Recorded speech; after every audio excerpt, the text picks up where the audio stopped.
Hansı əlamətlər təcili tibbi yardım tələb edir? Səssiz ürək tutması çox vaxt təkcə başqaları deyil, həm də xəstənin özü tərəfindən nəzərə alınmır və vaxtında tibbi yardımın olmaması səbəbindən təhlükəli nəticələrə səbəb olur. Ölkə az bildirir ki, əksər insanlar infarktın klassik əlamətləri ilə tanışdırırlar və kəskin tutma zamanı nə etməli olduqlarını bilirlər.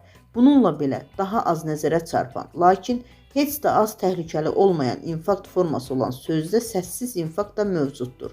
Onun əlamətləri zəif olur, buna görə də ətrafınızdakılar təhlükəni anlamır və qurban çox vaxt infarkt keçirdiyini belə bilmir. Harvard Universitetindən George Plotkin sözlərinə görə bu cür hallar demək olar ki, tipik kəskin ürək tutmaları qədər tez-tez baş verir. Alim qeyd edib ki, səssiz ürək tutmasının əlamətləri adətən qısa və sakit olur və bu da onların adi halsızlıq və ya yorğunluqla səhv salmasına səbəb olur. Belə bir tutmadan sonra müalicə olunmazsa, ürək əzələsində çapıq əmələ gəlir və bu da təkrarlanan ürək tutması riskini əhəmiyyətli dərəcədə artırır. İnsanlar çox vaxt səssiz ürək tutması haqqında yalnız aylar və ya hətta illər sonra məlumat əldə edirlər.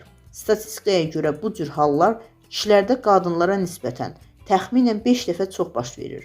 Harvarddan olan kardioloqlar aşağıdakı əlamətləri diqqətlə izləməyi tövsiyə edirlər.